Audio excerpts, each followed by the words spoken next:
mas vocês deviam considerar que o professor desse curso é esse livro. Eu sou apenas um auxiliar dele. Você tem que ler o livro, de preferência, antes da aula, dar uma lida na matéria que vai ser dada, porque o tempo é curto. A gente só tem 2 meses e esse curso é normalmente dado em 4 meses. O número de horas de aulas duplicou, mas vocês sabem que não vale a regra de 3. Né? Se fosse valer essa regra de 3, nesse caso, fazia 2 dias de aula, dava 24 horas por dia, dava todo mundo. Ensinava o livro todo. Bom, então, na aula passada, que foi a primeira, nós vimos a noção de conjunto finito e para isso foi preciso introduzir rapidamente a ideia de número natural.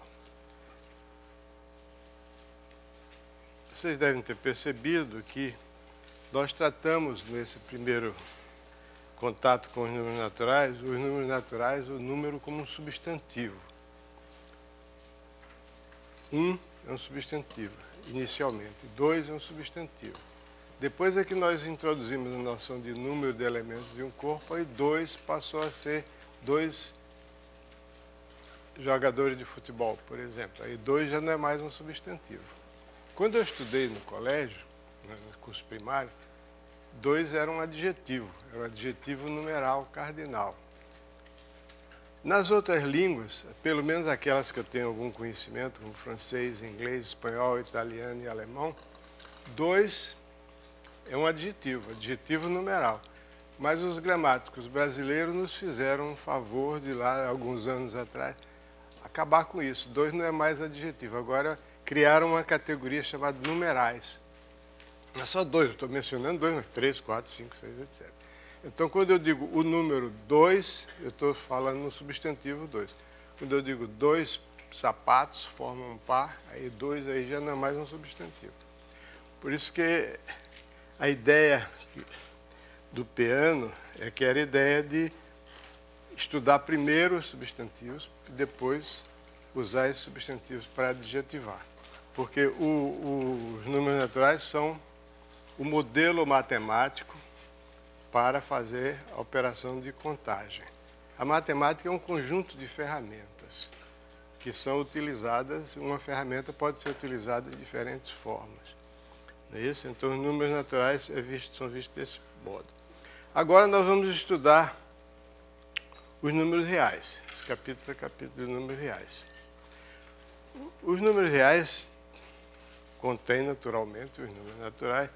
Eles formam a essência desse curso. Esse curso é análise real, tudo sobre números reais. E eles se originaram, assim como os números naturais são o modelo matemático para efetuar a operação de contagem, os números reais são o modelo matemático para efetuar a operação de medição. Então, medir uma grandeza é comparar essa grandeza com uma grandeza auxiliar chamada de unidade. Muito cedo na história, 500 anos antes de Cristo, os estudiosos gregos, mais exatamente os membros da seita pitagórica, os discípulos de Pitágoras, descobriram que os números racionais não são suficientes para medir todas as grandezas. Na verdade, os gregos só consideravam números os números inteiros positivos. Mais exatamente ainda, só de 2 em diante, que 1 não era número. Se vocês pegarem o livro de Euclides, que contém um resumo de quase toda a matemática que se conhecia na época, ele diz: 1 é a unidade a partir da qual se podem contar os objetos. Então, os números são 2, 3, 4, etc. Então, isso não tem importância. Então, números eram os números naturais. O princípio fundamental da filosofia pitagórica era que os números governam o mundo. Isso era a frase que estava lá, na cabeça de todos os alunos, dos discípulos de Pitágoras. Os números governam o mundo. Então foi uma surpresa, mais do que uma surpresa, foi um desastre, quando eles descobriram que os números, que para eles eram só números inteiros, no máximo vocês e as frações. Mas as frações não eram números, eram razões entre dois números. Uma fração é uma razão entre dois números. Quando alguém lá descobriu que se nós tomarmos o lado de um quadrado como unidade de medida, então não existe número que meça a diagonal. A diagonal e o lado do quadrado são grandezas incomensuráveis. A propósito, algum de vocês talvez tenha caído na tentação de dizer que havia um número uma quantidade incomensurável de formigas ontem no quintal da minha casa. Incomensurável não é uma coisa que se possa dizer assim, uma quantidade incomensurável de formigas. Não existe isso. Aí é imensa a quantidade. Incomensurável são duas coisas, é uma relação entre duas grandezas. Uma é incomensurável com a outra quando não existe nenhum submúltiplo de uma delas que caiba exatamente o número de vezes na outra. Então, o que os pitagóricos descobriram é que não importa em quantas partes iguais você divida o lado do quadrado, a diagonal não vai conter um número exato de partes iguais a essa. Ou seja, que a diagonal e o lado do quadrado são grandezas incomensuráveis. Ora, para um grupo de pessoas que acreditavam numa doutrina que era meio filosófica, meio religiosa, um negócio meio complicado, que os números governam o mundo, que números esses que governam o mundo se não sabe medir a diagonal do quadrado? Então, daí surgiu a ideia de outro matemático grego chamado Eudóxio, de criar uma noção que é a razão entre duas grandezas. O que vem a ser uma razão entre duas grandezas é o que nós chamamos hoje de um número real. Mas ele então tinha uma teoria das razões, só que ele não operava com razões, não tinha soma nem multiplicação de razões. De qualquer modo, o livro de Euclides, que todo mundo devia pelo menos dar uma olhada assim, que tem em português, agora foi recentemente traduzido pelo professor Irineu Bicudo, da Universidade de Rio Claro. O livro de Euclides se chama Os Elementos. Todo mundo devia dar uma olhada nesse livro, é interessante. Se possível, até estudar. Então, ele trata, no Euclides, por exemplo, apesar do livro ser elementos de geometria ser a medida da Terra, ele não tem nenhuma forma no livro dele. Ele nunca disse que a área de um retângulo é o produto da base pela altura. Não. Ele diz assim, dois retângulos que têm a mesma base estão entre si, assim como suas alturas. No fundo quer dizer a mesma coisa, mas ele fala razão entre as duas grandezas, a área de um retângulo e a área de outro. Se tem a mesma base, a razão entre essas duas grandezas é a mesma razão entre as alturas, se eles têm a mesma base. Então, os números reais surgiram muito depois. Os matemáticos aplicados da época, como Heron, por exemplo, e posteriormente Arquimedes, usavam valores aproximados para a área do círculo, por exemplo, que Arquimedes teve a noção do número π, que é a área de um círculo de raio 1. Esses valores eram valores aproximados apenas, mas não existia a noção do que é um número irracional. Na verdade, o número irracional é meio que uma ficção. Toda grandeza que se mede tem como resultado um número racional, porque os instrumentos de medida, o olho humano, ou então o instrumento mais preciso, só consegue medir as coisas aproximadamente. Tem sempre uma margem de erro, pequeníssima que seja, mas tem uma margem de erro. Então o resultado é sempre um número racional. Então, os números irracionais são acrescentados aos números racionais para formar os números reais. E esses números reais constituem um modelo matemático para as operações de medida, de medição. Então nós vamos estudar, não vamos construir, entre aspas, os números reais a partir dos inteiros, por sucessivas ampliações, não. Vamos dizer o que são os números reais. Os números reais constituem um corpo. A ideia da aula de hoje é a seguinte. O resumo da aula de hoje é o seguinte. Um conjunto R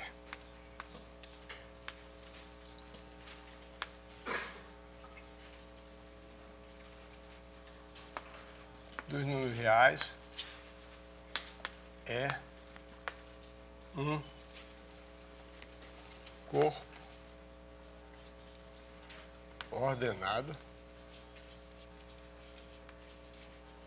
completo.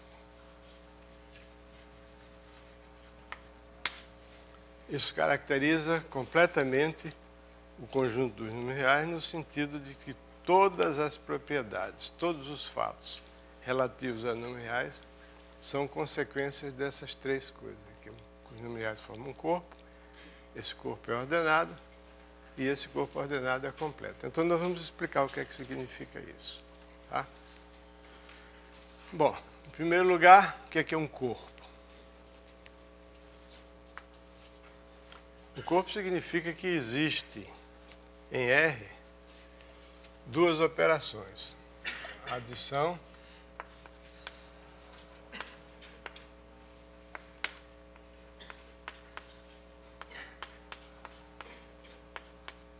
que a dois números x e y pertencentes a R faz corresponder a sua soma. E a multiplicação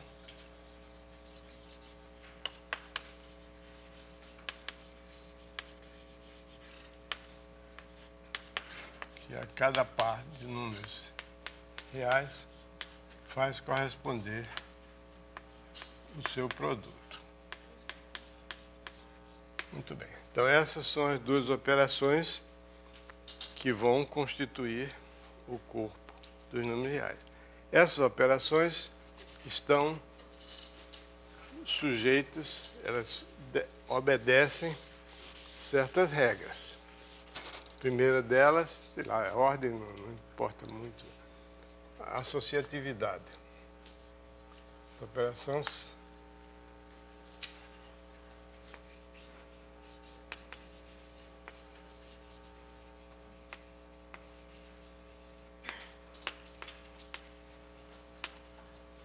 são, em primeiro lugar, elas são associativas.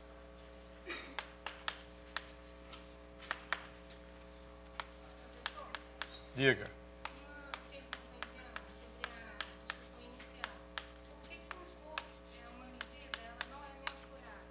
Como que é? Por que uma medida não é mensurável? Existe uma medida que não é mensurável.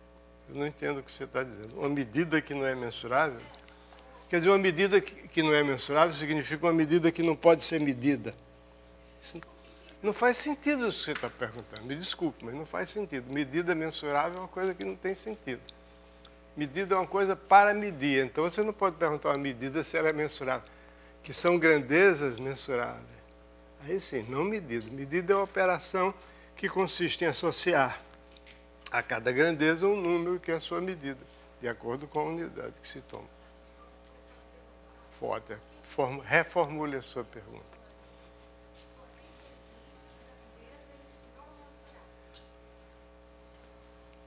Não, existem grandezas que são incomensuráveis, não quer dizer que elas não são mensuráveis, incomensuráveis com a unidade que se tomou. Você tomou a unidade, por exemplo, se você considerar o lado de um quadrado como sendo uma unidade, a diagonal deste mesmo quadrado não é comensurável com essa unidade. Comensurável é uma relação entre duas coisas.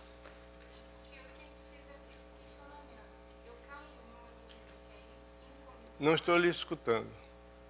É porque eu tinha um questionamento, que eu caio numa grandeza que é incomensurável com Não existe grandeza incomensurável. Existem grandezas que são incomensuráveis. Uma é incomensurável com a outra. Estou dizendo isso, vou repetir mais uma vez, pela última vez. Não existe nada que seja incomensurável. Uma grandeza é incomensurável com outra. Por exemplo, a diagonal do quadrado é incomensurável com o lado desse quadrado. Quer dizer que não existe nenhum número inteiro, nenhum número fracionário, que usando o lado como unidade, esse número fracionário representa a medida da diagonal, tomando o lado como unidade. É um erro a pessoa dizer incomensurável. Eu já disse aqui desde o começo, não vou repetir mais. Então, essas operações são associativas.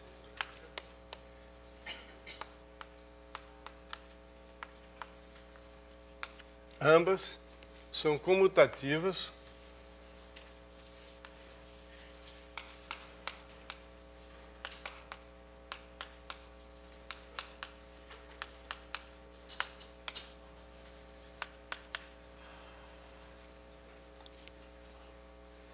E possuem elementos neutros. As operações são associativas, comutativas e possuem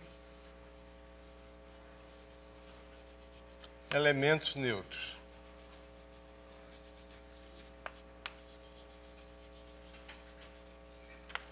Aqui vale uma vírgula. Que é o seguinte, o elemento neutro 0 e 1. 0 é o elemento neutro da adição e 1 é o elemento neutro da multiplicação. E esses dois elementos são diferentes. O 0, elemento neutro, significa que A mais 0 é igual a A, qualquer que seja o A. E o 1 é o elemento neutro da multiplicação, A vezes 1 é igual a A. Então é a mesma coisa, já que ela é comutativa, dizer 0 mais A é igual a A e 1 vezes A é igual a A. E possui...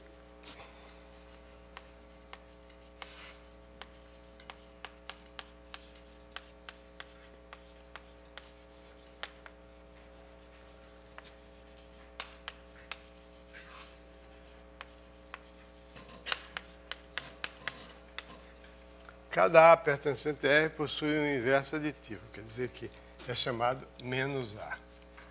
O inverso aditivo significa que menos A mais A é igual ao elemento neutro. E se A for diferente de 0, o A diferente de 0 também possui todo. A diferente de 0 possui um inverso multiplicativo.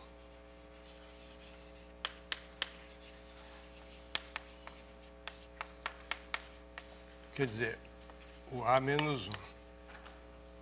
Que A menos 1 multiplicado por A vai dar o elemento neutro. E, finalmente, essas operações vale a distributividade.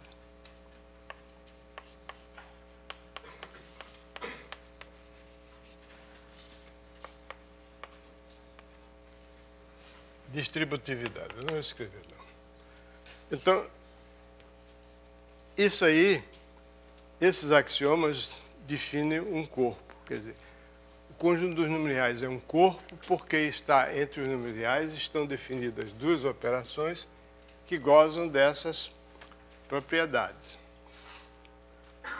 Pelo amor de Deus, não digam satisfazem essas propriedades, não, está errado. Ninguém satisfaz uma propriedade. Propriedade, ou tem a propriedade ou não tem. Satisfaz uma condição, isso é outra coisa. Então, isso é a distributividade. Então, isso aqui é um corpo. Dessas propriedades elementares que todos nós estamos acostumados a utilizar, decorrem algumas outras que também nós estamos acostumados a utilizar. Por exemplo, decorre o fato de que se A vale a lei do corte, por exemplo, se A mais X é igual a B mais X, então A igual a B. Você pode fazer o corte, porque é só somar menos x a ambos os membros dessa igualdade que você tem. E se AX, A vezes x, for igual a B vezes x, com x diferente de zero, implica que A é igual a B também. É só multiplicar ambos os membros dessa igualdade pelo inverso de x e você tem a propriedade. Outra coisa é a seguinte, é que qualquer número real multiplicado pelo zero vai dar zero.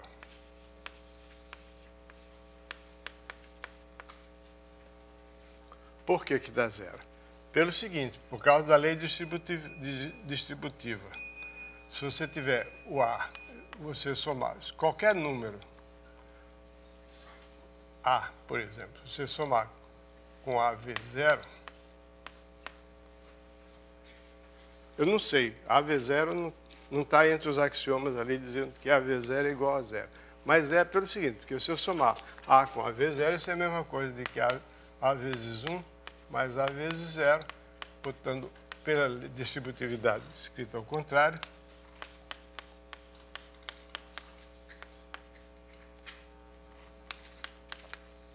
Então, A vezes zero é um número real que somado com A dá o próprio A. Então, ele é igual a zero. Por quê? Porque vale a lei do corte, que significa que A vezes zero mais A é igual a A. É a mesma coisa que A mais zero, ou zero mais A. Então, cortando A, resulta que A vezes zero é igual a zero. Então, essas coisas são coisas bastante triviais que a gente vai utilizar, utiliza toda hora. Entre outras coisas, o fato de que menos x, menos A, já que eu estou usando a letra A, menos A vezes B é igual ao inverso aditivo de AB.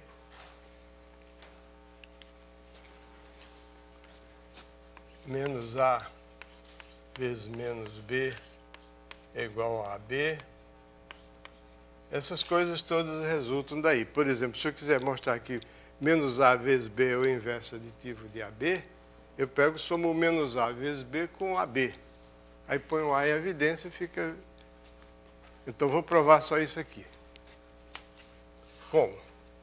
Para mostrar que esse é igual a esse, quer dizer que menos A vezes B é o inverso de AB, inverso aditivo de AB, é a mesma coisa que observar que menos A vezes B,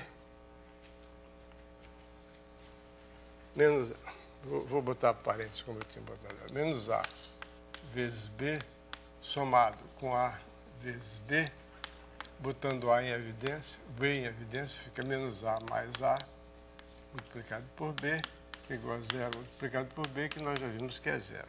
Então, o menos A vezes B é um número que somado com AB dá zero, então menos A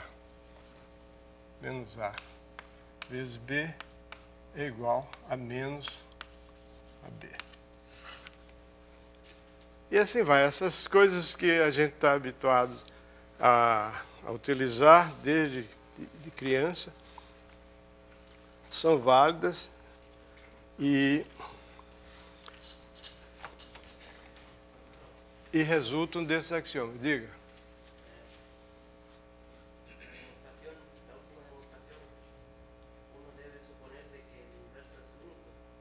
Que inverso o quê? É único. É, sim. Tem um bocado de coisa que eu não vou dizer aqui, mas que é verdade. Por que o inverso? Se você tiver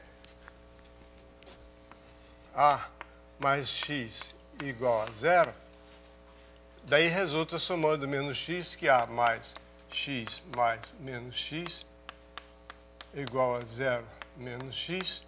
Então, isso aqui significa que A é igual a menos X, ou seja, que X é igual a menos A. Aí você vai perguntar, mas aí, se menos X, menos A é A? É. Também resulta daí. eu podia passar o resto da tarde provando essas coisinhas para vocês. Não vou fazer isso, porque temos coisas mais interessantes para vir pela frente. Mas o que eu quero que vocês acreditem é o seguinte: todas essas regras, algumas dessas regras estão provadas aqui, mas não tenho a menor inclinação de escrever um livro de álgebra elementar. O livro é de análise. Então, eu admito que a pessoa tem capacidade de olhar para esses axiomas e, a partir dos exemplos que tem aqui, alguns cálculos feitos, mostrar por si mesmo, tá certo? Uma coisa muito importante, isso sim, duas coisas importantes são: primeiro, se o produto é zero, então A é zero ou B é zero. Isso é extremamente importante porque é uma operação, é um fato que resulta da existência do inverso. Que, por exemplo, isso é falso para matrizes. Todo mundo aqui já viu o que é um produto de matrizes. Você pode ter duas matrizes diferentes, ou melhor, ambas diferentes de zero, que o produto dá zero, né? Mas aqui, por exemplo, dá para entender por que vale essa implicação? Porque se A vezes B é igual a zero, ou A é zero ou B é zero. Porque se ambos fossem diferentes de zero, outra maneira de dizer isso é a mesma coisa que dizer, só com outras palavras. A vezes B. Se A é diferente de zero e B é diferente de zero, então AB é diferente de zero. Eu tenho duas afirmações aqui. Essas duas afirmações dizem exatamente a mesma coisa, só que com palavras diferentes. Isso é o que se chama, a segunda é a contrapositiva da primeira. A contrapositiva de uma proposição é equivalente à proposição. Ok? A gente usa muito esse tipo de raciocínio aqui quando a gente quer provar isso na discussão entre amigos ou conversa assim, ó, tá vendo? Não foi isso, porque se fosse, então isso é raciocínio por absurdo. Porque se A é diferente de zero e B é diferente de zero, então o AB tem que ser diferente de zero, porque se o AB fosse igual a zero, o A seria igual a zero, o B igual a zero. Aí você diz, mas e isso aqui? Isso aí ele não provei ainda. Porque basta provar uma das duas que a outra resulta. Então, prova a segunda. Porque se A é diferente de zero e B é diferente de zero, então AB... Não, vou provar primeiro. AB é igual a zero e A diferente de zero implica que B é zero. Ok? Porque se AB é igual a zero e A é diferente de zero, então A tem inverso. Então,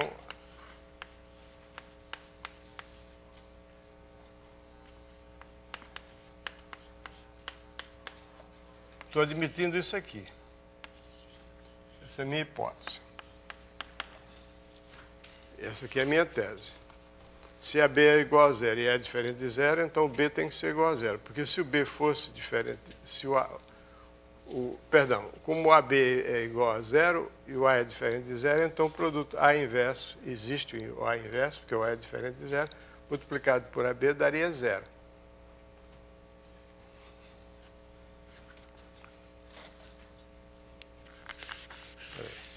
Isso aqui, por um lado, esse aqui é igual a isso aqui é igual a B e isso aqui é igual a zero.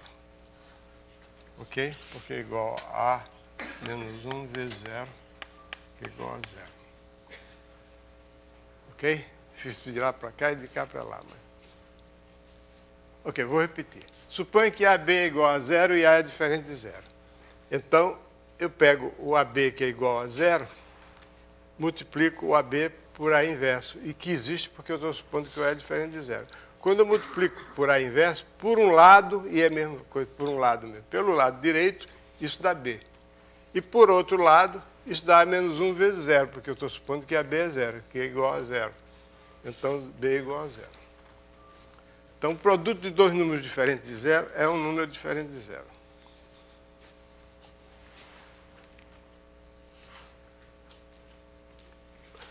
Outra coisa que nós vamos usar muito em todo o curso de análise é o seguinte, é que se dois números têm quadrados iguais,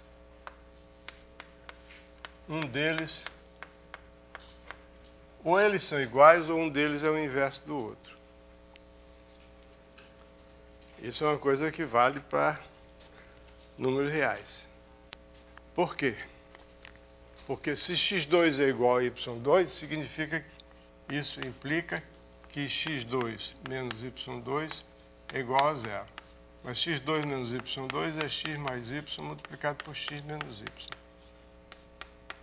Aí o produto de dois números só é zero quando um deles é zero. Isso aqui significa que ou x é igual a menos y, para esse primeiro fator ser zero, ou x é igual a y para o segundo fator ser zero.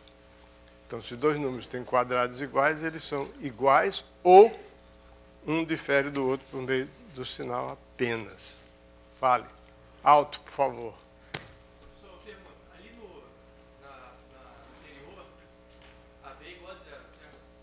Ou A é igual a zero, ou B é igual a zero. Poderia ser A igual a zero e ou B igual a zero? Não existe I ou. I ou é coisa que existe em linguagem jurídica. Em matemática não tem I ou. Se A for igual a zero e B igual a zero, o resultado vai ser igual a zero. Quando você diz A igual a zero ou B igual a zero, quer dizer, se os dois forem igual a zero, tudo bem. Não está excluído. A reunião, esse ou vale. A partícula ou significa que você A ou B, quer dizer, ou A é verdadeiro ou B é verdadeiro, sem que isso impeça, não é exclusivo. Não é como, por exemplo, hoje eu vou de trem ou vou de carro. Aí o ou é exclusivo. Mas quando em matemática... Você conhece a piada do ginecologista que sabia matemática? E então ele foi fazer um parto e o pai da criança estava aflito do lado de fora. Naquela época ainda não se sabia determinar o sexo antes do nascimento. Aí quando o médico sai, ele pergunta: doutor, foi menino ou menina? Aí o médico respondeu: sim, e foi embora. Então, com essa piada você vai dirimir toda a dúvida. Que não nasceu um bicho, nasceu uma pessoa. Então, ou era menino ou menina. Bom, então, foi boa a sua pergunta, que ilustra o fato que ou, em matemática, não é exclusivo. Ou eu ou você, pode ser os dois. Agora, às vezes, na linguagem corrente, o ou é exclusivo. A reunião de dois conjuntos, os dois conjuntos não precisam ser disjuntos. O elemento pertence à reunião de A com B quando pertence a A ou pertence a B. Mas pode pertencer aos dois, não está excluído esse fato. Ok? Bom, então, está mais ou menos aí entendido o que é um corpo. Um corpo é um conjunto onde estão definidas duas operações de adição e multiplicação, e você pode somar, subtrair, multiplicar e dividir. Aí você diz: as operações só são de somar e multiplicar. Não. Subtrair significa somar com o inverso aditivo. E dividir significa só multiplicar pelo inverso multiplicativo. Só que só pode dividir por uma coisa diferente de zero, porque zero não tem inverso multiplicativo. Se zero tivesse o inverso multiplicativo, era o fim do mundo. Tudo dava zero aí, não tinha multiplicação. Bom, então está faltando agora a segunda palavra. É um corpo ordenado. O que quer dizer um corpo ordenado? Bom, tem uma ordem. Uma ordem não é dada imediatamente. A definição de corpo ordenado é muito mais simples. É simplesmente um corpo. Um corpo ordenado é um corpo no qual existe um subconjunto chamado conjunto dos elementos positivos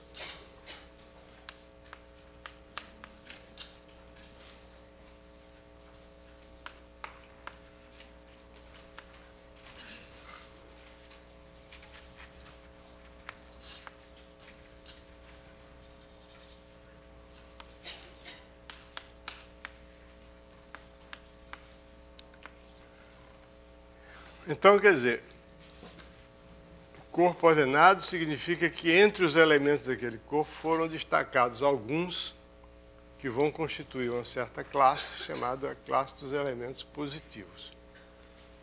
Esse conjunto dos elementos positivos deve ter algumas propriedades, deve satisfazer algumas condições, deve possuir algumas propriedades. Quais são essas propriedades? A primeira propriedade é a seguinte, que o conjunto dos números reais é a reunião do conjunto dos elementos positivos com o zero com menos p. Quando eu escrever um conjunto e puser um sinal de menos na frente, não é o complementar daquele conjunto, não. Quando eu puser o sinal de menos, significa que todos os elementos do conjunto com o sinal trocado.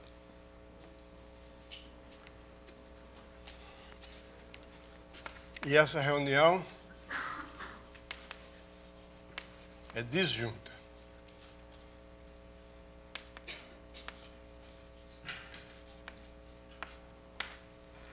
Quer dizer, todo número real ou é positivo, ou é zero, ou menos ele é positivo.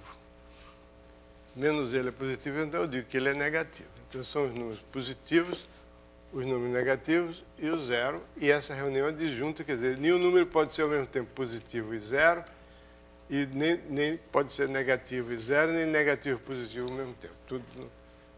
As possibilidades se excluem.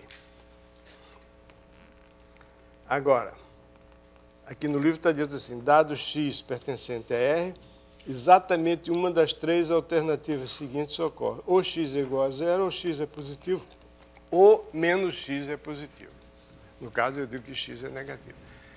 Essa é a primeira condição. A segunda condição é que se x e y são números positivos, então a soma é um número positivo e o produto também é um número positivo.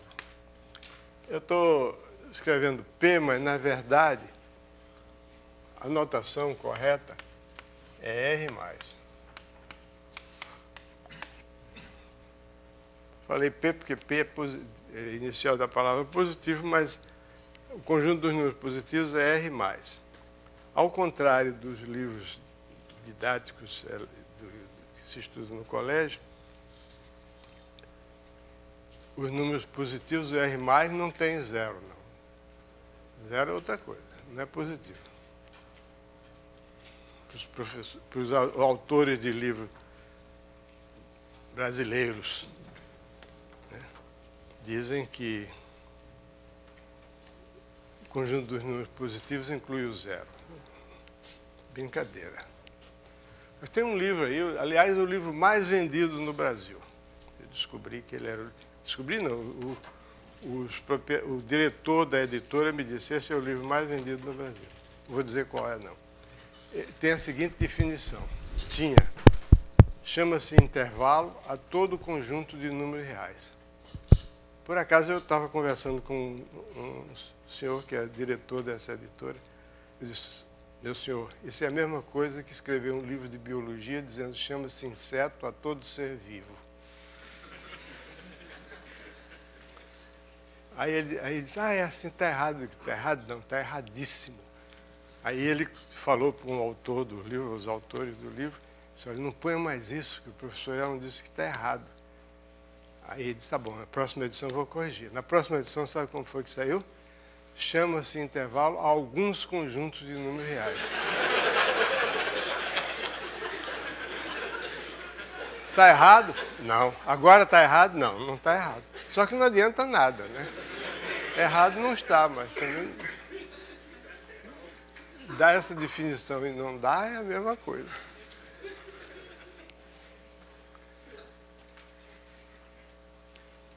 Mas eu não vivo estudando os livros do curso secundário, mas há uns anos atrás, não me lembro quantos anos atrás, 6 ou 8 anos atrás, nós nos reunimos um grupo de 8 professores do Rio e de Belo Horizonte, e nós nos reuníamos pelo menos uma vez por mês para relatar o que nós tínhamos lido sobre os livros, 12 coleções do ensino médio, de livros do ensino médio.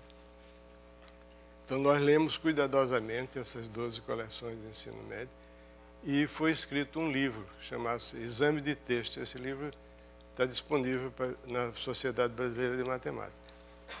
Livro esse que tem quase 600 páginas, em que nós fazíamos uma análise cuidadosa do conteúdo desse livro, não só criticando os absurdos como esse, como tem outros piores. Piores não, igualmente horríveis. Então, o diretor do INPA resolveu dar esse livro de presente à então diretora do ensino médio do MEC, para que visse aquilo, os absurdos que tinha, tomasse uma providência. Alguns meses depois eu me encontrei com essa senhora numa reunião que houve em Fortaleza e perguntei para ela: a senhora leu o livro? Ela disse: eu perdi aquele livro. Não tomou nenhum conhecimento. O MEC ignorou completamente. O absurdo, quer dizer, realmente um absurdo. Eu fui professor durante muitos anos, para me sustentar enquanto eu estudava na faculdade, fui professor do ensino secundário, fundamental e médio. E sei como é que é a vida do professor do ensino médio. A gente estuda na faculdade umas coisas que a gente não vai ensinar. E então o nosso guia é o livro. O livro de texto é o guia. Agora, se o livro de texto é cheio de absurdos, paciência. A consequência é o que a gente está vendo aí. Bom, então, o que é um corpo ordenado? É um corpo no qual existe um subconjunto chamado conjunto dos elementos positivos, com essas duas propriedades aqui. A primeira propriedade é que todo número ou é zero, ou é positivo, ou menos ele é positivo. A segunda propriedade é que a soma e o produto de números positivos são números positivos. Com essas duas propriedades, a gente procede para calcular as coisas e ver um negócio fundamental, que é a ordem do conjunto dos números reais, é importante. Primeiro, vamos observar o seguinte: se x é diferente de zero, para todo x diferente de zero em R, o quadrado é positivo.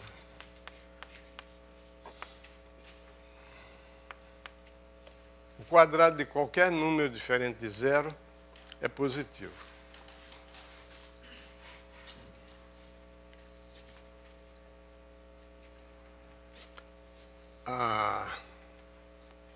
Em particular, por exemplo, 1 é positivo, porque o quadrado de 1 é 1.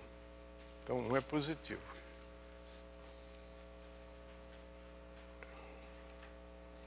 O quadrado de menos 1 também é positivo. Mas tudo bem, porque os dois números que têm o mesmo quadrado ou são iguais ou diferem só pelo sinal. Mas alguém entende por que daí resulta que o x2 tem que ser positivo para todo x diferente de zero? Por isso resulta daqui, que o x2 não pode ser zero, que o produto de dois números diferentes de zero não pode ser zero. Então o x2 ou é positivo ou é negativo. Muito bem. Então vamos voltar para o x. O x é diferente de zero, então ele é positivo ou negativo. Se ele for positivo, o quadrado é positivo, pela propriedade 2. O produto de dois números positivos é positivo. E se ele for negativo, o quadrado também é positivo, porque se ele for negativo, menos x é positivo, e menos x vezes menos x é a mesma coisa que x vezes x. Então, se x for negativo, o menos x é positivo, e o x2 é o produto de menos x por menos x, portanto é positivo também. Ok? Então, o quadrado de todo número positivo, de todo número diferente de zero, é positivo. Em particular, 1 é positivo.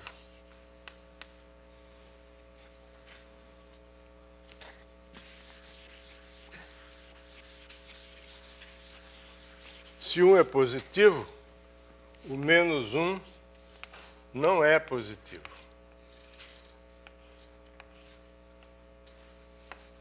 Portanto, menos 1 não pode ser quadrado. Daí resulta uma coisa importante. Muitas vezes a gente se pergunta, ou pessoas menos experientes do que nós, perguntam por que é que não existe ordem no conjunto dos números complexos. Nós não vamos estudar número complexo aqui não, mas todo mundo já ouviu falar em números complexos, já viu. Por que que é possível definir uma relação de ordem entre os números complexos? Possível é. Você pode definir uma relação de ordem em qualquer conjunto.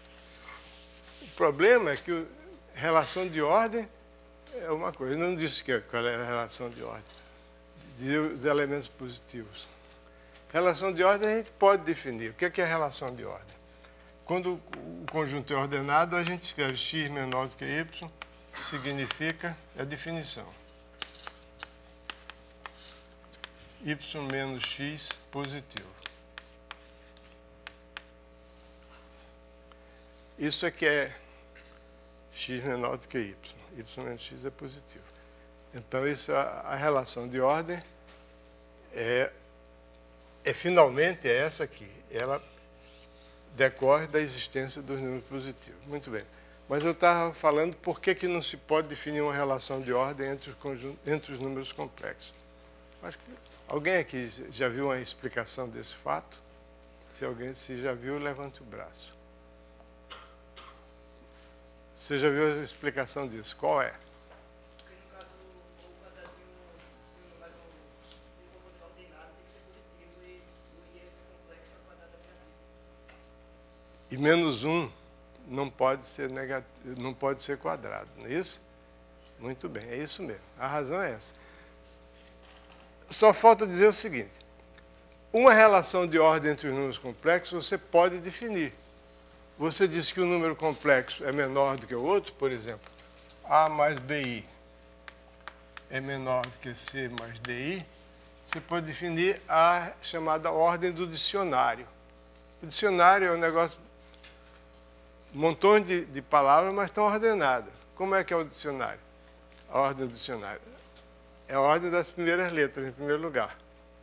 Se as primeiras letras forem iguais, a ordem que eu estou falando é a ordem alfabética, A, B, C, D, E, F, etc. Se forem iguais as primeiras letras, você vai para a segunda letra. Quem vier primeiro determina a relação de ordem das palavras. A segunda letra. Se as primeiras letras são iguais, a relação de ordem é determinada pela segunda letra.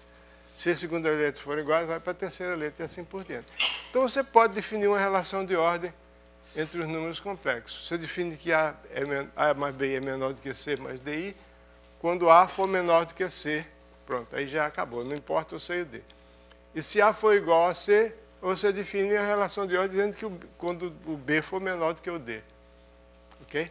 Muito bem, uma relação de ordem não serve para nada.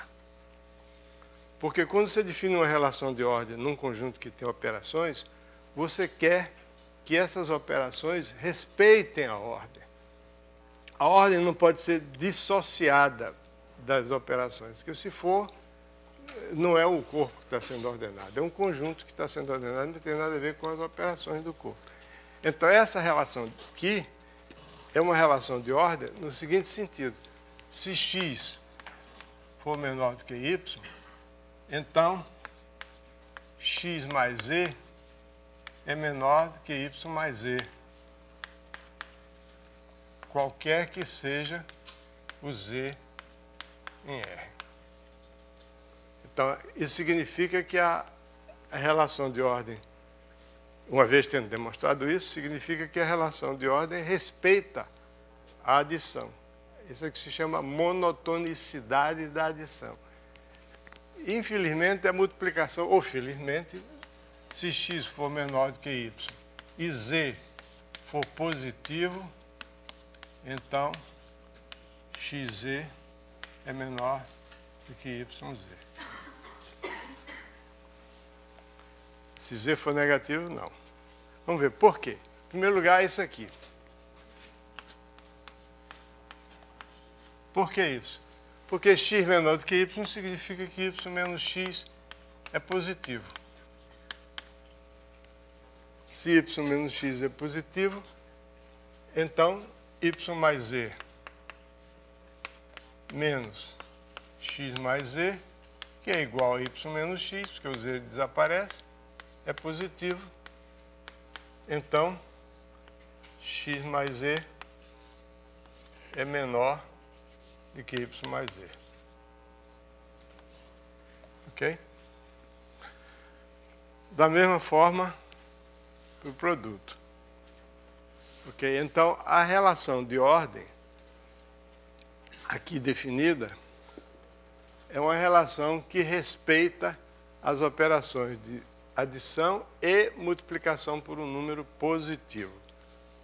Se você multiplicar por um número negativo, significa que menos x, menos z é positivo, então fica que se x for menor do que y, então x vezes menos z é menor do que y vezes menos z, se z for negativo. Aí você raciocina que aí vai acontecer que o menos xz é menor do que o menos yz, mas isso quer dizer que o xz é maior do que o yz. Quer dizer, se você tiver x menor do que y, isso é a mesma coisa que menos y é menor do que menos x. Isso resulta diretamente, imediatamente da definição. Ok? Então, por isso é que não existe relação de ordem entre os números complexos. Quer dizer, existe relação de ordem entre os números complexos, é a ordem do dicionário, por exemplo. Agora, essa relação, nenhuma relação de ordem que você define entre os números complexos respeita as operações, a ordem das operações. Ou goza dessas propriedades aqui. Que aí o menos 1 seria o quadrado, e menos 1 quadrado é impossível, porque já que menos 1 é menos 1. Menos 1 é menos 1. Bom.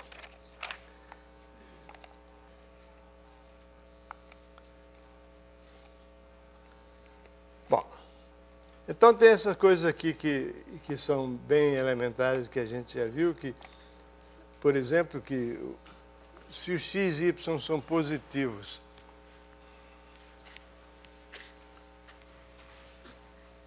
se x e y são positivos, e o x é menor do que y, então o y inverso é menor do que x inverso.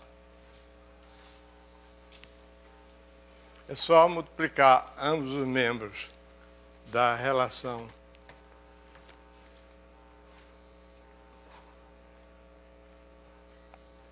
x menor do que y por x inverso vezes... Você tem essa relação aqui.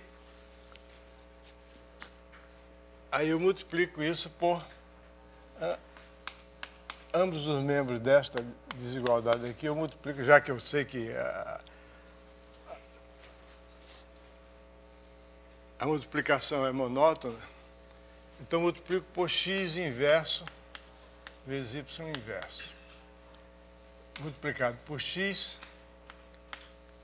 vai dar menor do que y inverso vezes y inverso vezes x inverso. Aí, y inverso. Aí você diz, espera aí, você multiplicou por x inverso vezes y inverso. Mas espera aí, você só pode multiplicar uma desigualdade por um número quando você sabe que aquele número é positivo. Mas acontece que ficou faltando aqui só provar o seguinte: se x é positivo, é maior do que zero, significa que está entre os números positivos. Então, x inverso é positivo.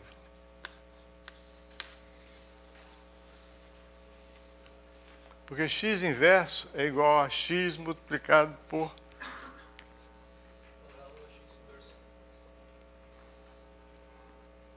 x inverso ao quadrado, é x multiplicado por x inverso ao quadrado.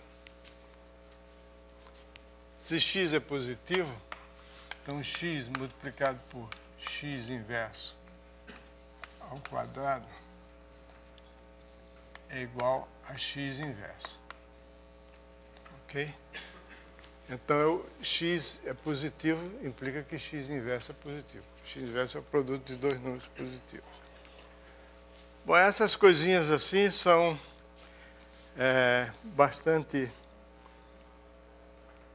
evocativas dos primeiros anos de colégio. Se bem que a gente não estuda essas coisas no colégio, não. Estuda, não sei onde é que se estuda, no curso de álgebra, no primeiro curso de álgebra que está na faculdade. Mas tem duas coisas que são fundamentais para estudar análise. Dois fatos elementares que são indispensáveis. Que convém... eu posso apagar não, porque eu tenho que a palavra completa ainda não está lá.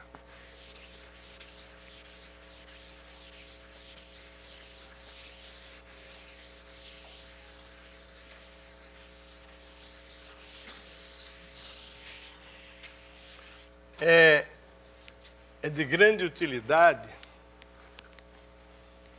e será realmente utilizada durante todo o curso. É de grande utilidade pensar no conjunto dos números reais como dispostos ao longo de uma reta, em que você tem o zero, de um lado você tem os números positivos, do outro lado tem os números negativos.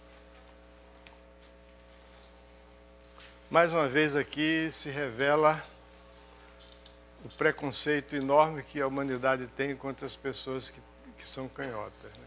Eu nasci canhoto, me obrigaram na escola, impuseram que eu tinha que escrever com a mão direita. Eu estudei primeiro numa escola que eu podia escrever com a mão esquerda, depois quando eu mudei de escola, professor, não aceito nenhum aluno escrevendo com a mão esquerda, tem que aprender. O que vale é que nós canhotos somos muito mais espertos do que os destros, né? Aí aprendi. Mas é uma discriminação terrível que existe. Por exemplo, em italiano, sabe como é canhoto em italiano? Alguém sabe? Alguém tem filho de italiano aqui? Canhoto em italiano é sinistro. Esquerdo é sinistro. A esquerda sinistra, ponta esquerda, ponta sinistra. E direito é destro. Destro, cara, destro. Sinistro e destro. O diabo era canhoto. Você já viu um cara de... Era, não é, ele não morreu. Você já viu um canhoto jogando baralho? Ele entrega as cartas para ele, ele faz assim e ele não vê nada. Porque os números ficam todos encobertos. Tem que botar na mão direita se quiser ver alguma coisa. É tudo assim, você vai... As máquinas, é tudo feito para destro. Canhoto não tem direito. Até os números negativos que são abomináveis, eles são escritos à esquerda.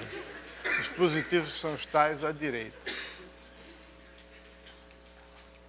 Tanto, em espanhol, alguém aqui fala espanhol? Como é canhoto em espanhol? Canhoto em espanhol. Surdo. Terrível. Em italiano é sinistro, em espanhol é surdo, não tem jeito. Eu uma vez tentei fundar uma sociedade de proteção, botar uma cota para canhotos na faculdade. Todo vestibular tem que reservar uma cota para canhotos. A mania agora não é cota, então cota para canhotos. Bom, então é conveniente representar os números reais por pontos de uma reta, respeitando a ordem. E a gente muitas vezes vai falar de pontos em vez de números. E os conjuntos de números reais são conjuntos de pontos da reta. Tá certo? Nesse caso, nós vamos definir uma noção muito importante, que é a noção de valor absoluto. Se x e y são números reais, então x menos y é a distância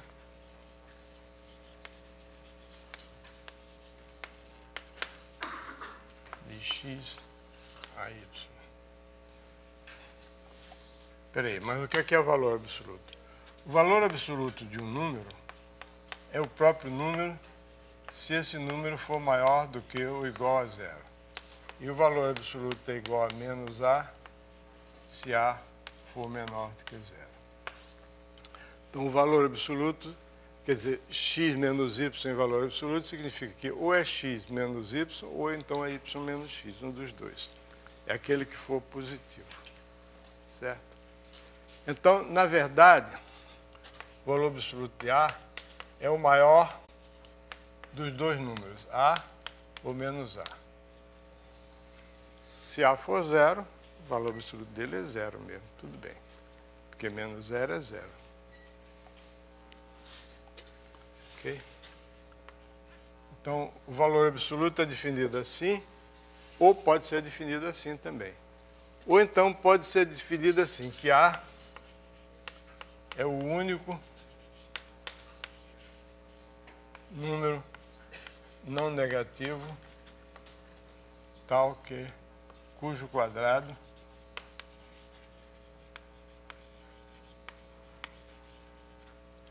é o quadrado de A.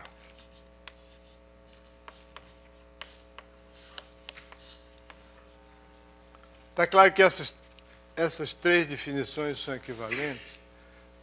A definição oficial dada inicialmente é essa. O valor absoluto é A, de A é A se A for não negativo. E é menos A se A for negativo. Isso significa que o valor absoluto é o maior dos dois, desse número, ou A ou menos A. Ok? Ou é o único número cujo quadrado é igual ao quadrado de A. Porque ou é A ou menos A, então ambos têm o mesmo quadrado. E o A e menos A têm o mesmo quadrado. Então, esse aqui é o valor absoluto. Então, o valor absoluto, que é sempre, a gente deve pensar dele como sendo a distância entre os dois pontos, ponto x e y, é o valor absoluto da diferença, é a distância entre x e y. Ele tem algumas propriedades que vão ser usadas repetidamente em todo o curso, nesse e no que vier depois. A primeira delas é o seguinte: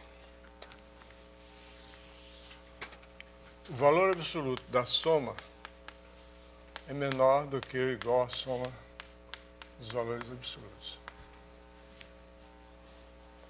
Menor do que ou igual à soma dos valores absolutos. Não é menor ou igual a, não. Menor ou igual a está errado. Você não diz igual ou menor a, diz menor do que ou igual a. Soma dos valores absolutos. Por quê?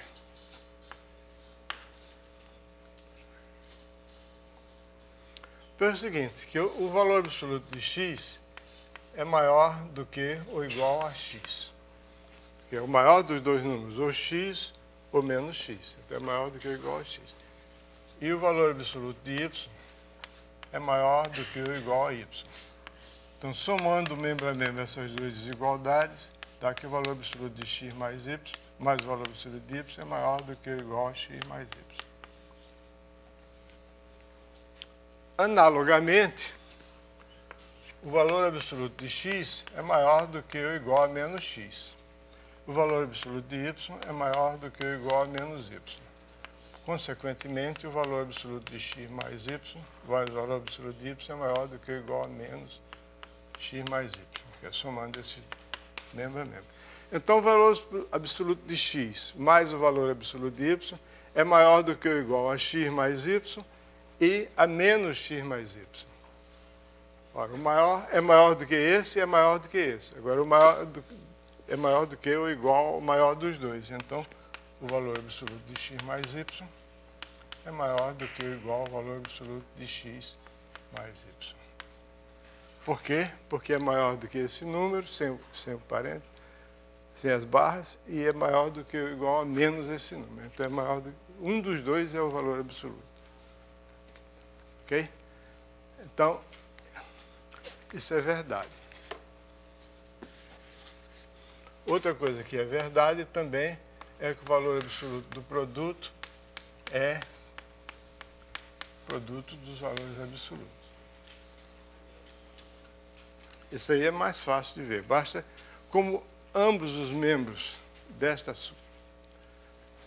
suposta igualdade, que precisa ser provada, ambos são não negativos, para provar que eles são iguais, basta provar que os quadrados são iguais.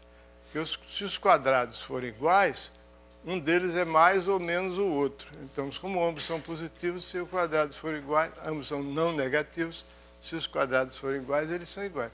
Agora, levando ao quadrado, o quadrado desse lado de cá é xy. É o único número cujo quadrado é o quadrado. Perdão, xy não. É x2, elevando ao quadrado, é xy ao quadrado. É x2, y2.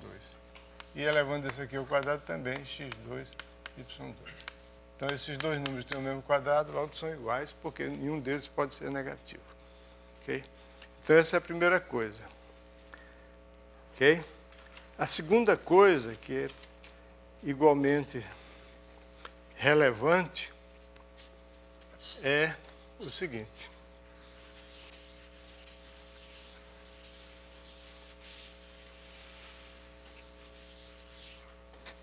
Então, se temos números reais x e a, x menos a e delta, eu vou usar essa notação porque essa é a notação que vai ser usada na teoria dos limites, na derivada, nas integrais, em toda parte que série, toda parte que a gente for estudar, tudo que for estudar mais adiante. Então, x, a e delta são números reais.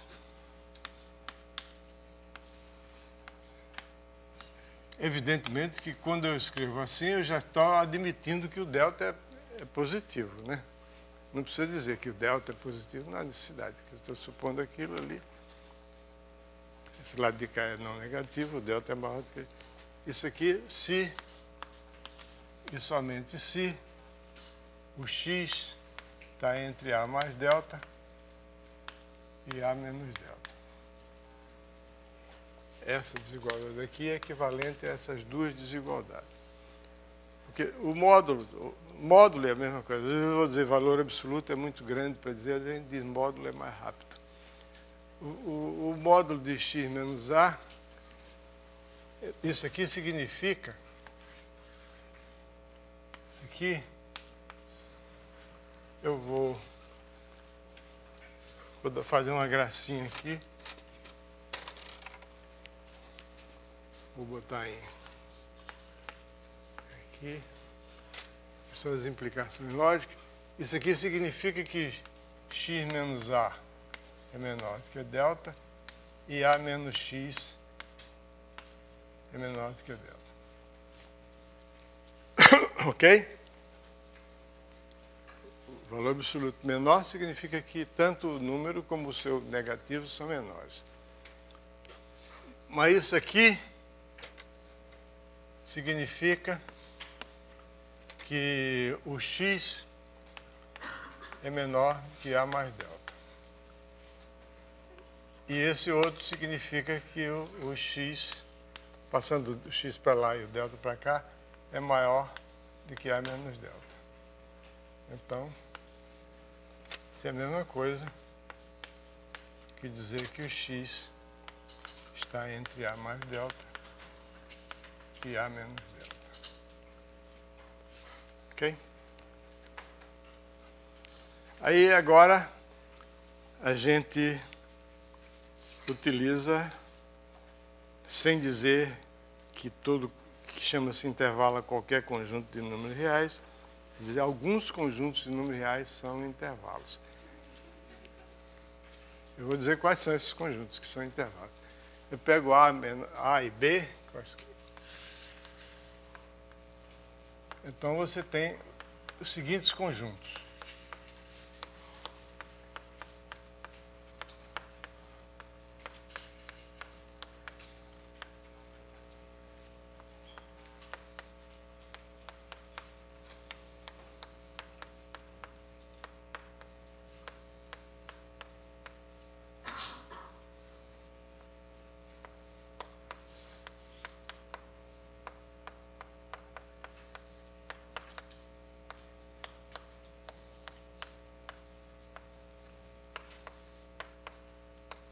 Perdoe, mas eu vou ter que escrever isso aí, são os ossos do ofício.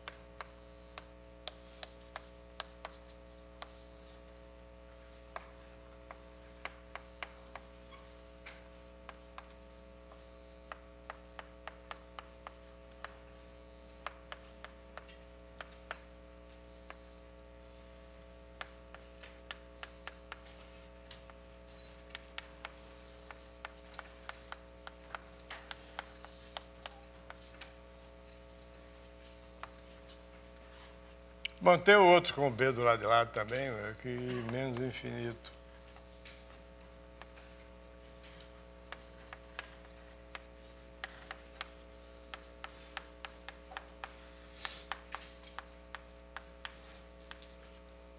Etc, etc, etc. Então, esses são esses conjuntos aí que tem que especificar explicitamente um por eles, são 8 tipos de conjuntos. São chamados intervalos. Aí vocês vão perguntar, peraí, não existe uma maneira mais direta de dizer intervalo é isso? Existe sim. Mas para fazer isso eu vou precisar de falar na noção de supremo e ínfimo, que vou falar logo agora, imediatamente, depois.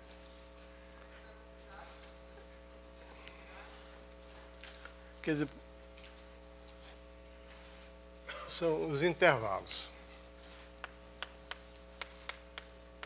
Eu não vou deixar vocês em suspenso, não. O que é o intervalo? O intervalo de números reais é um conjunto que tem a seguinte propriedade. Se digamos assim, não vou falar em A e B, se X e Y, não, se C e D pertencem a um intervalo, o que é que caracteriza o intervalo? Se C é menor do que D, se C e D pertencem ao intervalo, vou dizer só assim, e C menor do que X menor do que D, então X pertence ao intervalo. Então isso aqui é o intervalo. É um conjunto que tem a seguinte propriedade. Se ele contém 2 elementos, ele contém todos os elementos que são entre um e o outro. Só isso. Então, é um exercício que não é difícil de provar, que a gente só vai ver como é que prova, depois que falar em supremífimo, que dizer que se esse é o caso, se o I é um conjunto, subconjunto dos números reais, que tem essa propriedade, toda vez que contém 2 elementos, contém todos os elementos que estão entre eles, então esse conjunto I tem que ser um daqueles ali, ou mais completamente, desses 9 tipos que tem aqui. Então isso aqui é um intervalo. É evidente que um professor do ensino médio não podia escrever um livro dizendo que intervalo tem essa definição. Mas ele podia, chamam-se intervalos esses conjuntos aí, que estão aí. São chamados de intervalos. Agora, eles estão caracterizados pelo seguinte fato, que se é evidente a partir das definições que todos aqueles conjuntos ali têm essa propriedade. O problema é mostrar que vale a recíproca. Se você tem um conjunto que tem essa propriedade, então esse conjunto é um intervalo. Pode ser um intervalo limitado ou um intervalo ilimitado. Quer dizer, os primeiros 4 tipos de intervalos chamam-se intervalos limitados. Esse primeiro é intervalo fechado, o segundo é intervalo aberto, e o terceiro e o quarto são intervalos fechados de um lado e abertos do outro. Os seguintes são todos intervalos infinitos, mais comumente chamados de semirretas. Okay? O símbolo menos infinito, mais infinito, significa absolutamente nada a não ser o que está escrito aqui.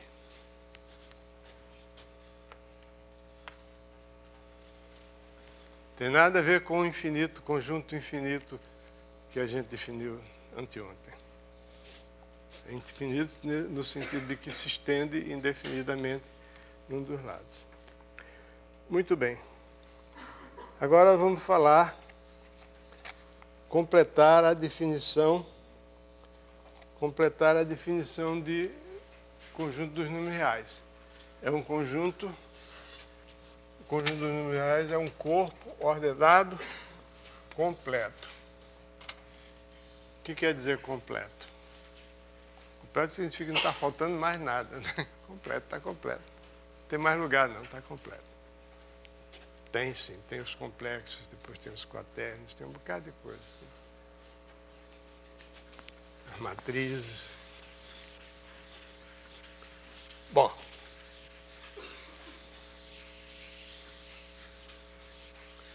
Para isso nós precisamos da noção de supremo e ínfimo.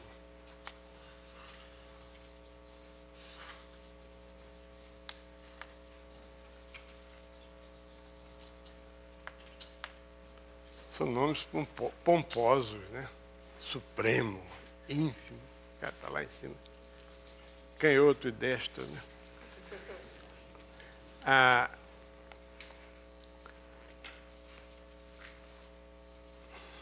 A ideia do supremo e do ínfimo é a seguinte: alguns conjuntos, todo conjunto de números naturais, todo conjunto não vazio de números naturais contém um elemento que é menor do que todos os outros. Isso nós provamos anteontem. Agora, para números reais, isso não é verdade. Por exemplo, um intervalo aberto, se você pega um intervalo aberto, por exemplo, o intervalo 1, 2, aberto, ele contém todos os elementos que são x pertence ao intervalo 1, 2, significa dizer que x é menor do que 2 e maior do que 1. Esse conjunto não tem um menor elemento, que não existe um menor número que seja maior do que 1. Qualquer número que seja maior do que 1, por exemplo, se você escrever em notação de algarismo decimal, é 1, alguma coisa. Você sempre pode achar um menor do que ele. E se for menor do que 2, também 1, alguma coisa, você acrescenta mais alguns números decimais e ele fica maior, aumenta um dos números, um dos algarismos decimais. Então esse conjunto aqui não tem menor elemento nem maior elemento. Se você não quer falar em representação decimal, você simplesmente, dado qualquer x aqui, por exemplo, você pode tomar a média aritmética entre ele e o 1, aí você obtém um número menor do que ele. Se você tomar a média aritmética entre ele e o 2, você obtém um número maior do que ele. Ambos, tanto o primeiro como o segundo, estão dentro do intervalo 1, 2. Quer dizer, o intervalo aberto. E de um modo geral, se você tem um intervalo aberto AB,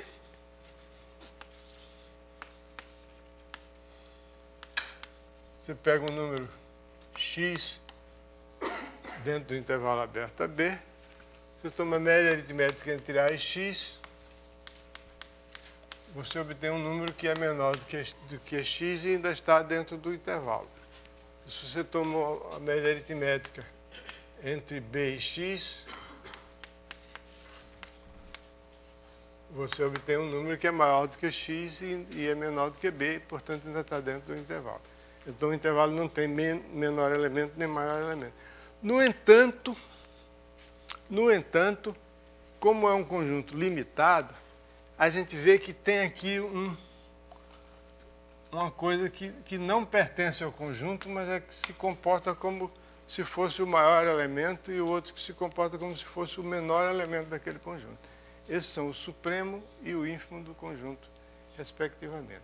Quer dizer, ele não é necessariamente o elemento do conjunto, mas é como se fosse, o supremo é como se fosse o maior elemento do conjunto, se esse elemento existisse, e o ínfimo como se fosse o menor.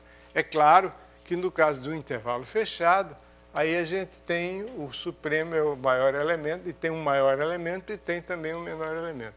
Esse conjunto aqui tem um menor elemento e não tem um maior elemento, e assim por diante. Então nós vamos discutir esses assuntos agora com essas noções de supremo e ínfimo, que caracterizam a completeza.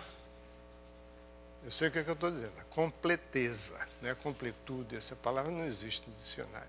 Completeza do conjunto dos números reais. Muito bem, então o que é isso?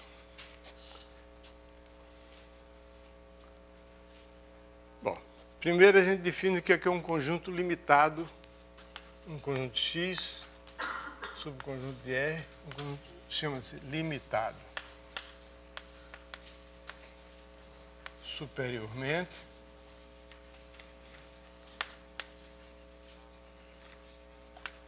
conjunto X chama-se limitado superiormente quando existe um C tal que para todo x em x, x é menor do que ou igual a C. Quer dizer, existe um elemento, um número real, que é maior do que ou igual a todos os elementos do conjunto.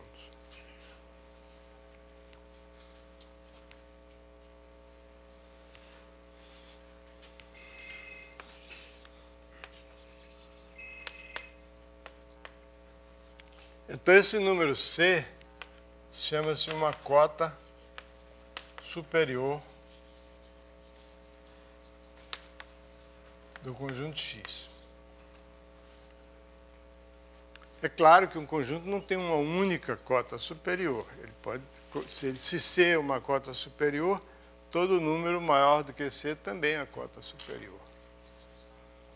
Analogamente, a gente define o que é um conjunto limitado. Inferiormente,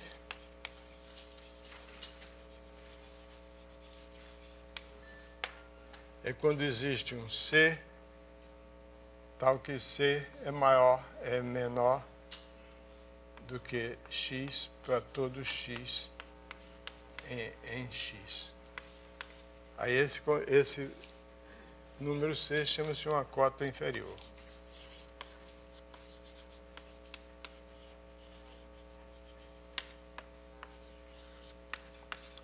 E um conjunto se chama limitado pura e simplesmente, sem nenhuma outra qualificação adicional, limitado quando ele é limitado superior e inferiormente.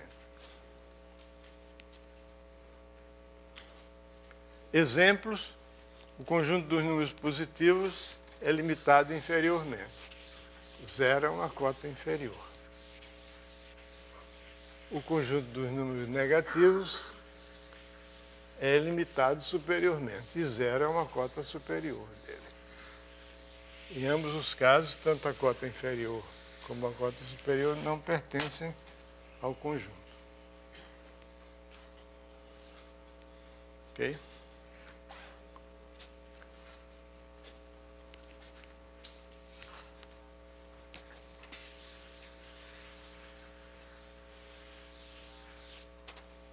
Muito bem.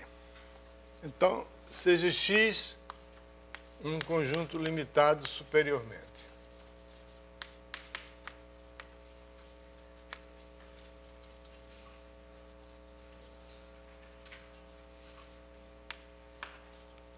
Um número S pertencente a R chama-se o supremo de X, ou seja, S igual a sup do X, quando S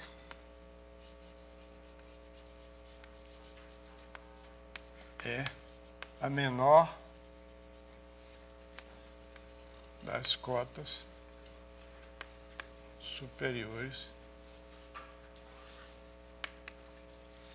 de X. Por exemplo, o conjunto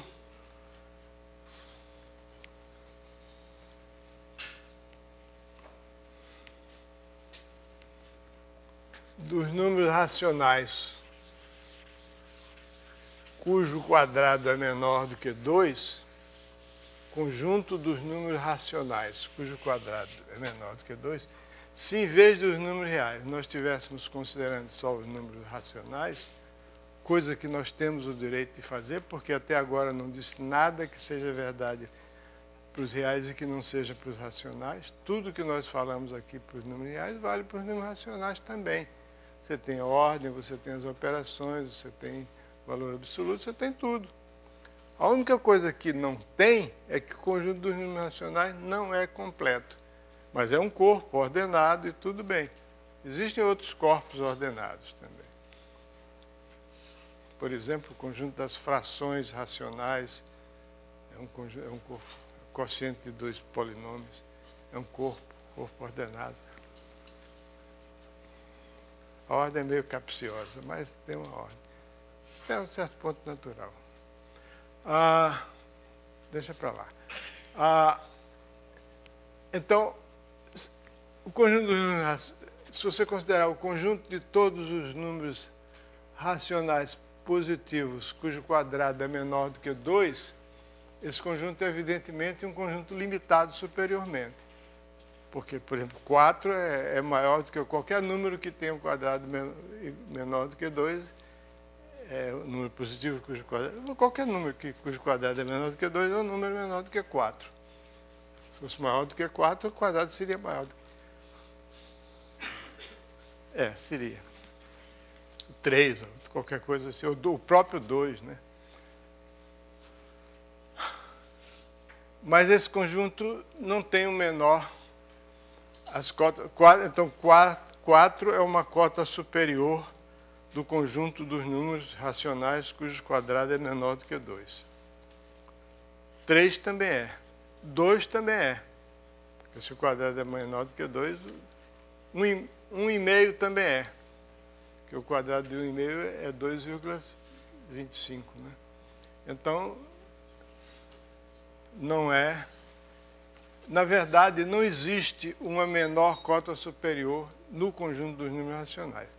Essa cota superior do conjunto dos números positivos que tem quadrado menor do que 2, a menor cota superior teria que ter o quadrado igual a 2. E esse número não existe no racional.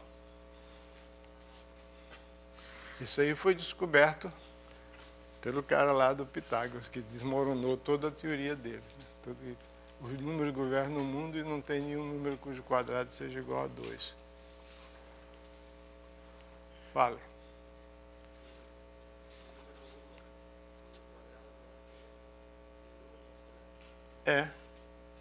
E daí? Como?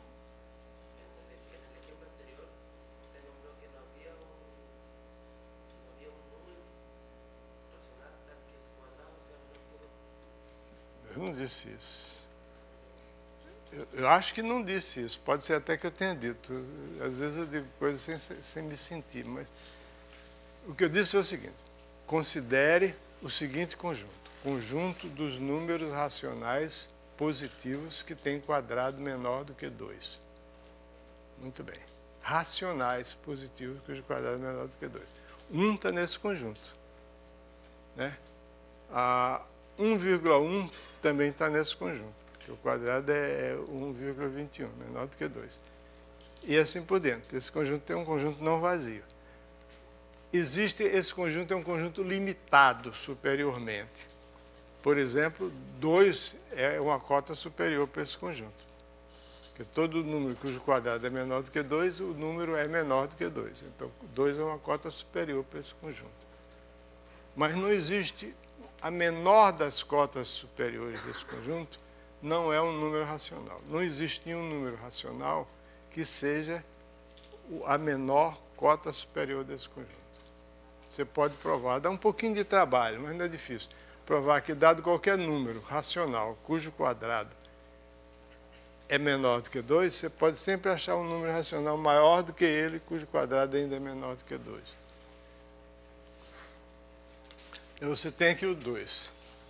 Você tem o 2. Você tem um número cujo quadrado é menor do que 2, número racional,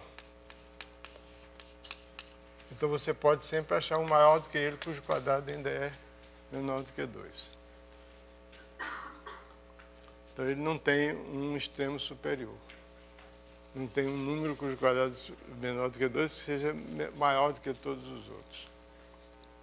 Aliás, não ficou claro para a gente que o conjunto dos números reais contém o conjunto dos números naturais e contém os seus inversos aditivos, portanto, contém o conjunto dos números inteiros e contém também o conjunto dos números racionais, porque você pode sempre dividir dois números naturais no contexto dos números reais.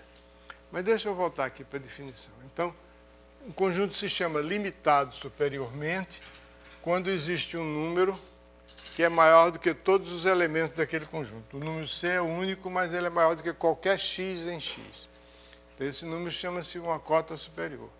Cotas superiores, quando um conjunto é limitado superiormente, cotas superiores não são únicos, de jeito nenhum. Qualquer número maior do que uma cota superior é também uma cota superior. Agora, o supremo de um conjunto é a menor das cotas superiores, se existir. A menor das cotas superiores. Então, é importante, uma coisa muito importante quando se estuda matemática, especialmente quando se estuda análise matemática, é saber expressar a mesma ideia com palavras diferentes, maneiras diferentes de dizer a mesma coisa. Por exemplo, nós vimos uma situação desse tipo. Por exemplo, quando eu digo o produto de dois números não diferentes de zero é um número diferente de zero. Se é a mesma coisa, com outras palavras, significa se o produto é zero, pelo menos um dos fatores é zero. Porque se ambos fossem diferentes de zero, o produto seria diferente de zero. Então, por exemplo, aqui nós temos uma situação interessante em que essa ideia, que é uma ideia bastante fácil de falar, de expressão coloquial menor, o que é o supremo? Muito importante saber. O supremo de um conjunto é a menor das cotas superiores. Tá? Então, matematicamente, como é que a gente exprime isso? Significa o seguinte, que S é maior do que ou igual a X para todo X pertencente ao conjunto X. Ou seja, para todo X pertencente a X, o X é menor do que ou igual a S. Ok? Essa afirmação aí quer dizer que S é uma cota superior do conjunto X. Eu pus entre parênteses porque é sinônimo do que está aqui antes. Agora tem outra coisa, é menor das cotas superiores. O que quer dizer que é menor das cotas superiores? Quer dizer o seguinte, se você tiver um número T, C, por exemplo, tal que C é maior do que ou igual a X, para todo X em X, então o supremo é menor do que ou igual a C. A primeira dessas afirmações aqui diz que o supremo é uma cota superior do conjunto. A segunda diz que é a menor das cotas superiores. Quer dizer, para qualquer... Isso aqui é uma cota superior, C. Então, o supremo é menor do que ou igual. Outra maneira de dizer isso também é dizer... a condição 2 pode ser expressa, vou botar 2 linhas aqui, que é a mesma condição 2, dito em outras palavras, quer dizer o seguinte, é que se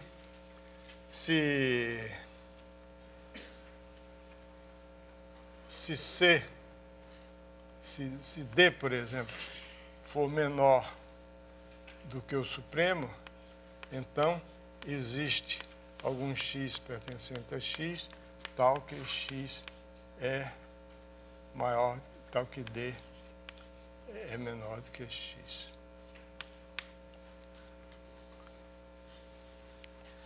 A ideia é a seguinte, você tem um conjunto x aqui, é difícil desenhar um conjunto, um subconjunto da reta. Quando a gente está ensinando funções de várias variáveis, aí os exemplos são todos no plano, no espaço a 3 dimensões, é fácil você desenhar figuras no plano.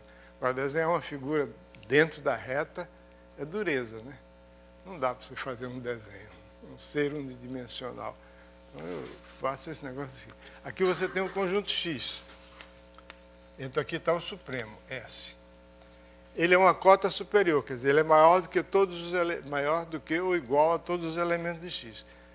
Mas ele é a menor das cotas superiores. Quer dizer o seguinte, se você tiver um número menor do que ele, esse número não é cota se você pegar um D. que seja menor do que ele, não é cota superior, porque ele é menor. O que quer dizer não é cota superior? Não é cota superior significa dizer que existe algum elemento do conjunto X que é maior do que D. Existe algum elemento do conjunto X que é maior do que D. Se D é menor do que S, então ele não é cota superior. Então existe algum elemento que é menor do que ele, algum elemento do conjunto. Então a gente tem que estar habituado a saber negar as afirmações. Dizer que é cota superior significa dizer que ele é maior do que ou igual a todos os elementos do conjunto. E dizer que não é cota superior significa dizer que ele não é maior do que todos. Não é maior do que todos não significa que é menor do que todos, não. Significa que é menor do que pelo menos um. Ok? Então esse aqui é o supremo do conjunto. Bom, e tem também a noção de conjunto limitado inferiormente. Conjunto limitado inferiormente é quando ele tem cota inferior. Quer dizer, existe um elemento que é menor do que todos os elementos do conjunto. E analogamente, a gente define o ínfimo de um conjunto. Ínfimo de X é a maior das cotas inferiores de X. Por exemplo, todos esses 4 conjuntos aqui são limitados superior e inferiormente. Quando um conjunto é limitado superior e inferiormente, a gente pura e simplesmente diz que ele é limitado, ponto. Nesse caso aqui, o ínfimo é A, em todos eles o ínfimo é A e o supremo é B. Só que em alguns casos o supremo pertence ao conjunto, em outros casos o supremo não pertence ao conjunto. Em alguns casos o ínfimo pertence ao conjunto, em outros casos o ínfimo não pertence ao conjunto.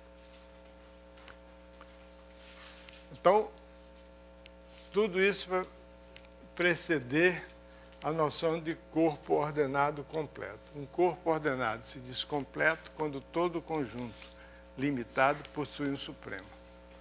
Todo conjunto X pertencente é limitado superiormente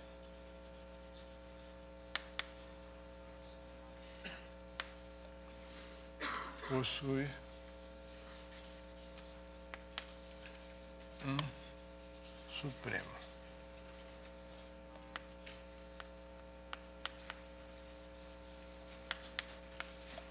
Em R, naturalmente, possui um supremo em R. Então, esses últimos minutos de aula, eu vou utilizar para demonstrar. Quantos minutos eu ainda tenho? 10? Ah, é uma eternidade. Desde que eu não me perca em divagações e piadas idiotas aí.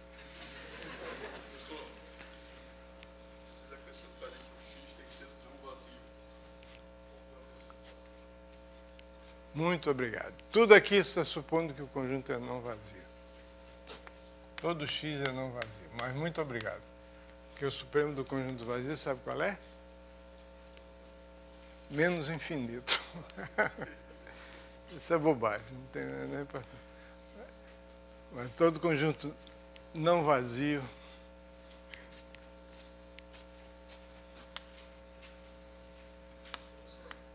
diga.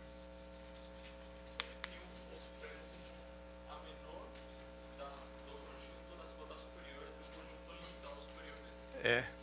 Como que você garantiza aquela existência do elemento mínimo desse conjunto? Não garanto. É uma definição. Exatamente aí é que está a definição de conjunto completo. Completo significa que as cotas superiores de um conjunto limitado possuem sempre um menor elemento. Sua pergunta foi muito boa. Não garanto, não. Eu garanto, é uma hipótese. O conjunto é o conjunto dos números reais é um corpo completo por isso. A ideia que está por trás de tudo isso é a seguinte: você tem uma grandeza que você quer medir, digamos, um segmento de reta. Você quer medir, ou então uma área, um segmento de reta, você quer medir, ou um conjunto de, um segmento não, um conjunto de pontos da reta. Você quer medir. É um conjunto limitado. Então, você acha... Não, um segmento mesmo, pode ser. Você começa a medir aquele segmento. Aí você dá aproximações cada vez... Você mede por dentro. Eu estou pensando que é melhor, talvez, falar numa área. Você tem um conjunto do plano. Vou sair da reta.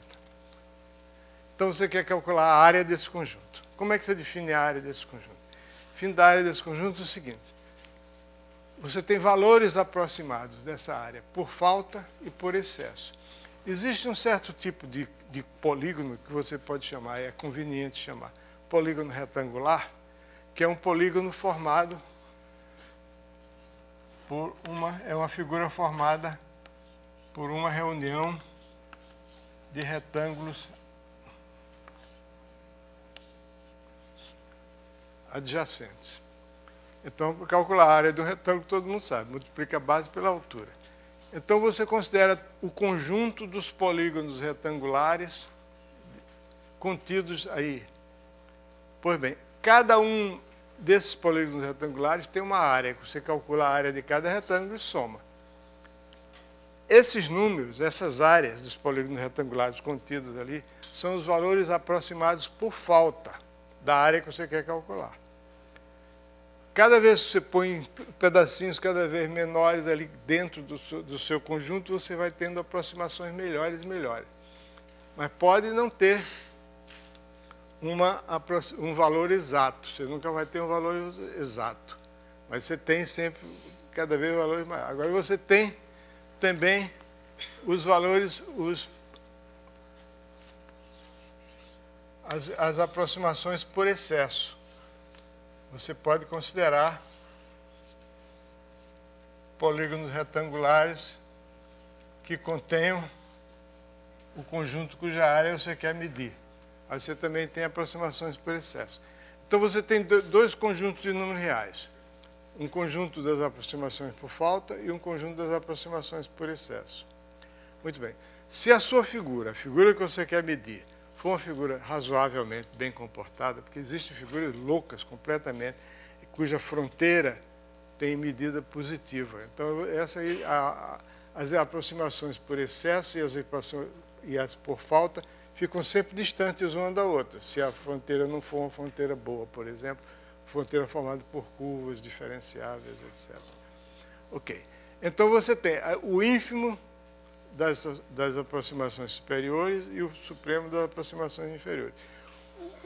A completeza do conjunto dos números reais reside exatamente no fato que existe um número real que é o menor valor de uma e o número real que é o maior valor.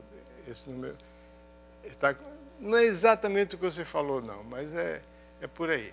Você tem um número real que fica compreendido entre os valores aproximados por falta e os valores aproximados por excesso. Agora, a sua pergunta é a seguinte: se você tem um conjunto de números reais que é limitado superiormente, e você tem as cotas superiores desse conjunto, existe uma menor das cotas superiores. O que é que garantiça, como perguntaste, o que é que garantiça que há uma que é menor, mais pequena que a outra? Bom, desculpe, porque você é de onde? Paraguai. É da terra do Carlos e do Maurício. Ok. Prazer, porque durante muito tempo não havia alunos paraguaios aqui. As fronteiras estão abertas. Não é só para trazer muamba, não. É para trazer alunos... É para trazer também alunos de matemática. Entende? Mas sempre tem entre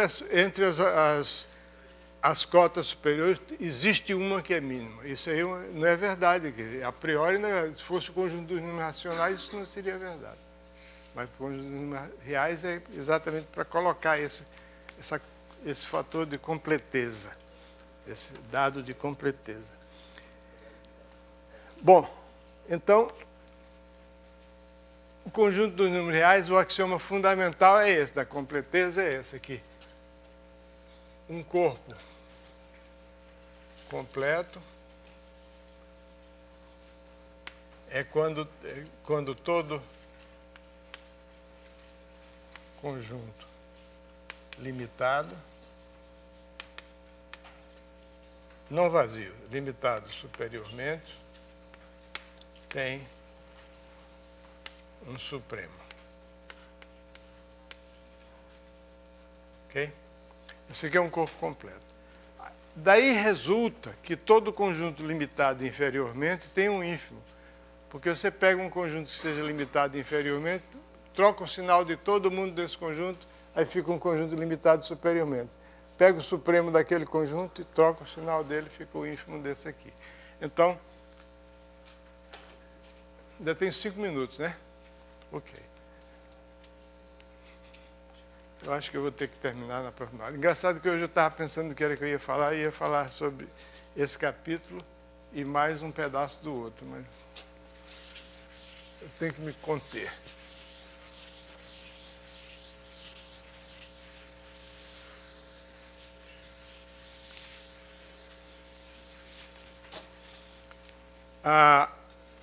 Tem um teorema aqui a respeito de conjuntos que usa a completeza do conjunto dos números naturais. Um é surpreendente. É o conjunto N dos números naturais. É ilimitado superiormente.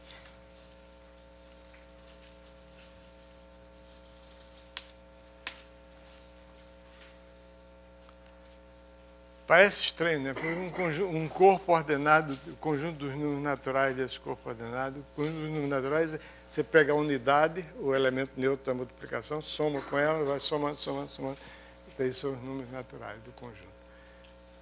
Mas tem alguns exemplos em que não é limitado superior. Aí precisa usar o fato de que R é completo. Por quê? Demonstração. Se N fosse limitado superiormente,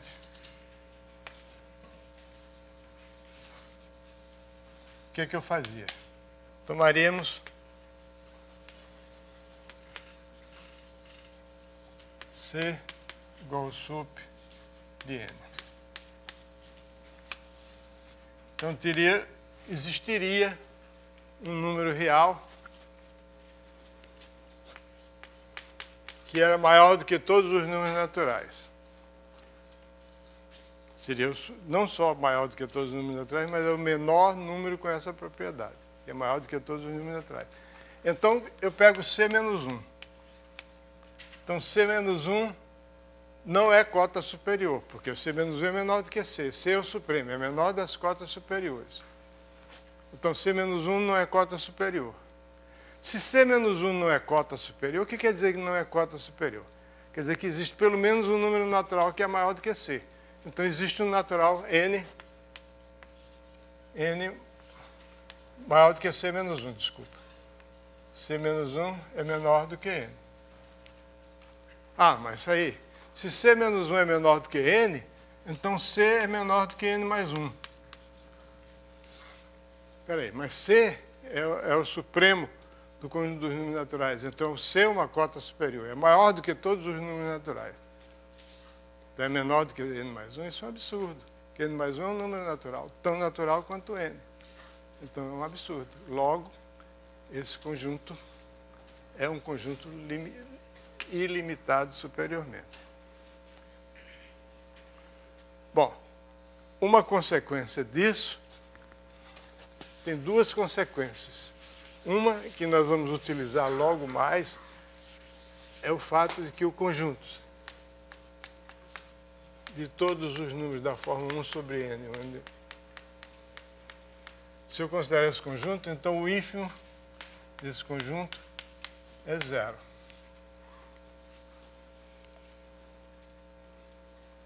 A ideia é simples, porque o n é tão grande quanto eu queiro, então 1 sobre n é tão pequeno quanto eu queiro. Então qualquer número maior do que 0, nenhum número maior do que 0 pode ser... É claro que esse conjunto aqui só tem números positivos, então o ínfimo dele tem que ser positivo ou 0. Ele só tem números positivos. Então a maior cota inferior dele tem que ser positivo ou 0. E positivo não pode ser. Por quê? Porque se você pegar qualquer número positivo, você acha um n menor de tal. Se você pegar um número c positivo, então você acha um n maior do que 1 sobre c. Então, existe, dado qualquer c positivo, você acha um n maior do que 1 sobre c. Então, c é menor, c é maior do que 1 sobre n. Não é isso? Não. É o contrário. Então, 1 sobre n é menor do que c. É a mesma coisa. É a mesma coisa. Isso é a mesma coisa de outro modo.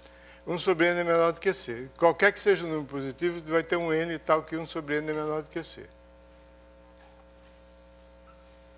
Ok? Então, esse número não pode ser cota inferior do conjunto.